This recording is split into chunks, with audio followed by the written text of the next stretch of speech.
if your temperature goes up and you feel, it'll give you a warning signal to go call a doctor or something like that. And I tell this story because a a grandson of a friend of mine, no, a son-in-law of a friend of mine, had a little bit of high temperature for 2 days. 39 years old, very healthy, and on Thursday he died of COVID. He didn't get any treatment, and his temperature had shown that something was wrong, but he didn't do anything about it. So please take your temperature. Okay, that's the medical message for the day. Now we'll get to the governmental stuff.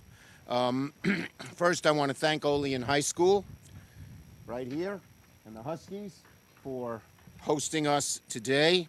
And we all know these are very, very difficult times. We have a health crisis that's been greater than any in 100 years here in America. We have an economic crisis that's greatest since the Great Depression. And our local leaders, whether they be in government or education or anywhere else, are doing everything they can to deal with the problem, but under great duress. State and local governments throughout our cities, our state, our country, our communities are ratcheting up, just like here in Cattaraugus County. And they have to increase their spending. They have to rip holes in budgets that had been carefully drawn.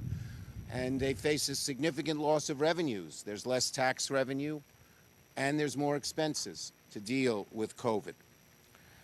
It is up to the federal government during times of crisis like this. The private sector can't do it, and the local governments can't do it, to step up to the plate and help. And so I am here today urging the Senate, and particularly Senator McConnell, to immediately bring state and local aid to the Senate floor next week when we return, that will provide direct relief for municipalities and local communities that are hurting in the COVID fight. I helped draw the provision that passed in the House.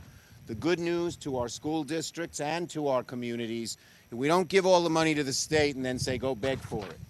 The money goes directly. Some of it goes to the state, and that's for the state itself. But money goes directly to cities like Olean, to counties like Cattaraugus, to towns and villages like Hinsdale. Each will get some money. And we are fighting hard for that. And if we don't get this kind of local money, there'll be a double whammy. There'll be greater expenses for our local communities and schools. And at the same time, the state is going to cut aid. And a 20% loss of foundation aid from New York State could mean $4 million out of a budget of $43 million for the county. Is it the county that has that budget, or the city? The county, right. Cattaraugus County estimates they lost $5.7 million in revenue. And that's a lot of money. And it's really important because this county relies on things like tourism in places like Ellicottville and like in Allegheny State Park, one of the great beauties in the eastern part of the United States. Tourists aren't coming. The ski season was ended prematurely. And that's a lot of dollars as well into Cat County coffers. So, and the border closing, the lack of Canadian tourists, particularly over the recent Canada Day holiday, exacerbated the situation. Millions of dollars, thousands of visitors that resorts and restaurants and hotels and motels counted on didn't show up in 2020. So, our local governments are hurting, and they're not an abstract entity. They're the people who do the work. They protect our streets, they clean up they pick up the garbage, they run the buses, they do all the things that communities need. And so to say that we're not going to help state and local governments, or to say let them go bankrupt, makes no sense whatsoever. We're talking about people who, through no fault of their own, don't have jobs. And that's because the county doesn't have the money to pay them because of all the things that I mentioned. So state and local aid makes good sense. Local governments need to provide the services and need to keep the people on the payroll. So we are hoping that we have bipartisan support in the Senate for getting money to the states and localities. We urge that the Senate leader, Leader McConnell, simply put the bill on the floor. He doesn't even have to vote for it. It'll get a majority of votes. He has the power to put it on the floor, and it will pass. It's already passed the House. In the House bill is a huge amount of money. New York State gets $34 billion, and the localities get $32 billion over the next 3 years. And that will help because this problem is going to last for a while. So that's why I'm here, and I hope that we will do it. It affects large cities like Buffalo and New York City, but it affects smaller cities like Olean, and it affects small towns and villages, and everyone needs some help. You say, well, the federal government shouldn't do this. Who is going to do it? Private sector can't do it. They're hurting. Look at all the small businesses that are going under or laying people off. And small business is the lifeblood of America and the lifeblood of a community like this. And local governments can't do it. They're short. Who's going to do it? The only person, in times of crisis, that's why the federal government has to step up, and that's why I'm here today. So with that, let's see. Is anyone else speaking, Jordan? Anyone? Yeah, do you want to say a few words? Sure. Great, thank you. Thank you. And I'll put my mask back on, made by Janet Loomis. It's a New York mask, by the way. First, I want to thank the senator for coming here, and he's absolutely right. You know, what people don't understand sometimes is that the teachers, the police officers, the firemen, we live in this community. We need that funding. We patronize all the local stores, all the local enterprises. We need that help, without a doubt. Without that, we're going to be in dire straits. So I just want to thank the senator for everything he's done. I also want to point out that I grew this beard because I was telling the senator that I read to my mother at the old folks' home. And the other night when I was reading to her, she said to me, she said, Senator Schumer, thank you so much for reading to me. And I said, Mom, I'm not Senator Schumer. So I'm Rick Moore to everybody except my mother. To her, I'm Senator Schumer, which I'm really proud to be. We don't know if it was a compliment or an insult. I think it was a compliment. I think it was a compliment. But anyways, it means a lot for you to make it all the way down to Olean. And we need to all, as we say in Olean, it takes all the Huskies to pull the sled. We need everybody pulling together. Great. So thank you very much. Great. Any of you guys want to say something? Go ahead. Thank you, Mayor.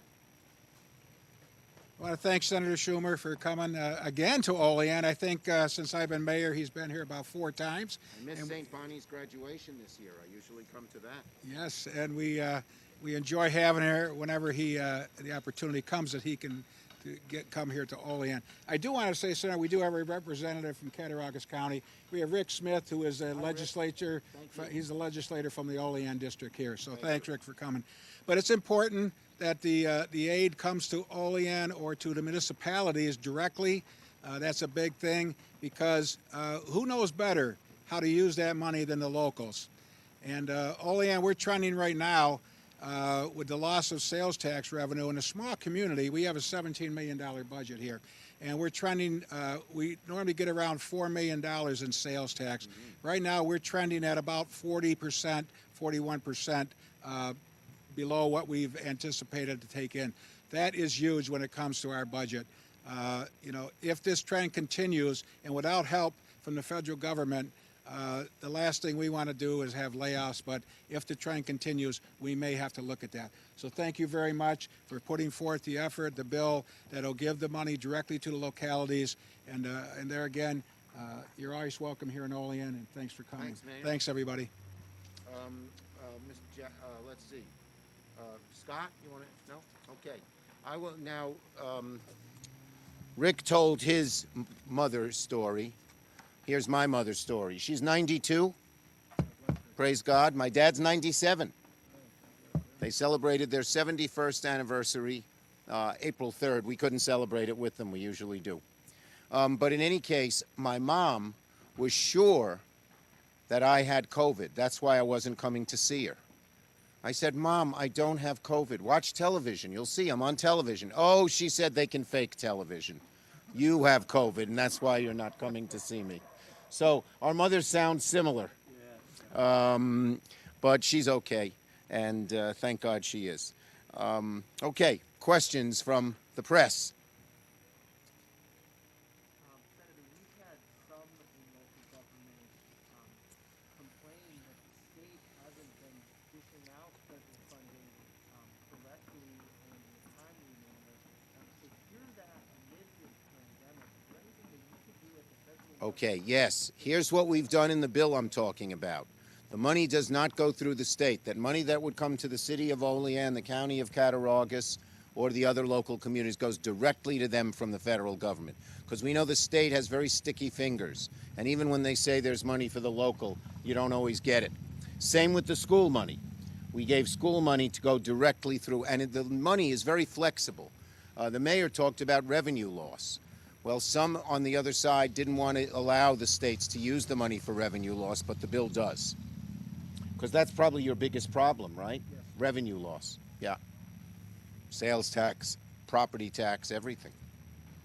Senator, why should Ridgewood Panel agree to your request? Well, there are a lot of On the floor? there are a lot of people in Kentucky who want it, and Kentucky's hurting. And second, this is not a partisan issue, fortunately. A lot of our Republican senators want this. In fact, the leading bill is sponsored by 2 Democrats and 2 Republicans. 2 Democrats from New Jersey and the 2 Republicans are from Louisiana and Arkansas. Every state is hurting. It's not just New York. And as you've read, while our COVID numbers for the state have gone down, they've never been that high out here in the western New York. But in all these places that never had it, now they're going through the roof. Florida had more cases yesterday than New York had at its peak. All that partying. What does it mean to come here to Olean today? Well, because just what you asked, I want to make sure our smaller communities get included. They get overlooked. The big boys and the big girls, they take away the money. They can lobby. Buffalo has a lobbyist in Washington. Now, they have the State Association of Counties, which I work very closely with, and the Governors Association, which I work closely with. Oh, listen to this. So the Big 7, National Governors Association, National Counties, National Association of Counties, National Mayors, National County Legislators, National State Legislators, they're all divided. Democrats and Republicans all came out unanimously for this proposal. So it has broad bipartisan support. Okay, any other questions? All right, well, thank you all for coming out, and be safe. And I am trying to visit all 62 counties again. Despite COVID, I'm behind schedule. Like you're behind in your revenues, I'm behind in my counties. But I'll catch up. Hey, Senator, one more question. Did Yes. you really get a perfect score on your SATs? Yes, You did? I did, but I'll tell you the story. Oh, because we can always use a good tutor. Here is how I got 800s on my SATs. I was 14. Lily, are you listening to this? We have a student over here, so we got to listen up. Wait, are you Lily over there? Well, you won't have the same opportunity, but here's why. It's a funny story. So my father was an exterminator. He never made much money. And so when I was 14, I don't know if it's still the case. Is that when you can get working papers in New York? Yeah, okay. So I had to get a job. There was a Madison high school teacher advertising for somebody to run a Mimeo machine in a new business he was forming. You young people will not know what a Mimeo machine is. But you had to type out a stencil, put it on a clunky machine, and crank it. Okay? What was the new business he was forming? He had this brilliant idea. He was going to prepare students for the SATs. What was his name? Kaplan. Nights, holidays, and weekends, I'd run the machine. And as it would go around and around, I'd read the preparatory materials over and over and over. And so I took 5 tests, I got 4 800s. I didn't get all 800s, but I got 4 out of 5. And I was the first person to prove it was not aptitude, but achievement, that you could prepare for those tests. Because I sat in that little room for countless hours with no windows. The machine would go around, I'd read the stuff. That's how I did it. It's awesome. Not because I'm so smart.